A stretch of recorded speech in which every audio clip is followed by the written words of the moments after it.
Bom, meu nome é Maria Fernanda Secom Vômero, eu nasci aqui em São Paulo e no dia 26 de fevereiro de 1975, uma data histórica.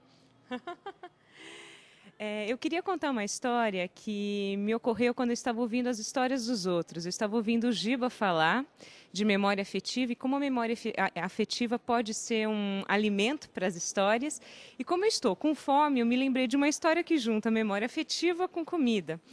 E é uma história que a minha mãe me contou de quando ela era criança. Minha mãe, pouco a pouco, tem se lembrado de coisas da infância. Minha mãe tem 68 anos e era um dia em que nós estávamos tomando café com leite, comendo pão, e ela falou assim: eu vou comer o meu pão com banana, porque isso me lembra a minha época de colégio, quando eu era criança.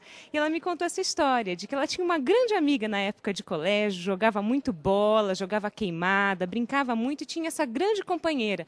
Então elas brincavam muito juntas com o grupo, depois elas iam comer a banana com pão e café com leite. E um dia as duas assim sempre tinham vontade de ir ao banheiro à noite, né? Às vezes era minha mãe que levantava, mesmo no friozinho, ia ao banheiro, às vezes era a grande amiga dela que fazia a mesma coisa. E um dia as duas decidiram: se a gente acordar juntas, vamos nos esconder numa das cabines do banheiro para dar um susto na primeira pessoa que aparecer? E as duas fizeram um trato: vamos. Isso aconteceu. Num dado momento, num dia, numa noite, as duas acordaram para ir ao banheiro, se encontraram e se esconderam nas cabines. E ficaram lá esperando alguém aparecer para dar um susto. E demora, e demora, e demora, e ninguém aparece. Até que vem uma moça, né? Entra no banheiro e as duas: "Bum!" Uma gritaria. A menina sai correndo pelo internato todo, acorda todas as madres, acorda as colegas, aquele fuzuê. Quem são essas duas? As duas envergonhadas, porque era uma coisinha de nada.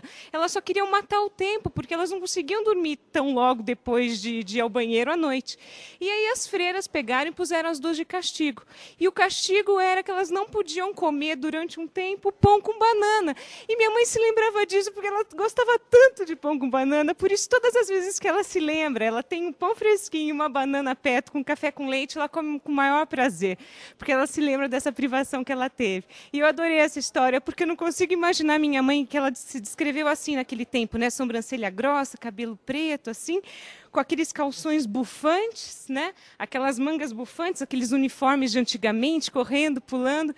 E me deu uma ternura tão grande de imaginar minha mãe pequenininha dando susto, que eu não consigo mais imaginar minha mãe dando susto em alguém. Então, essa é a história que eu queria contar.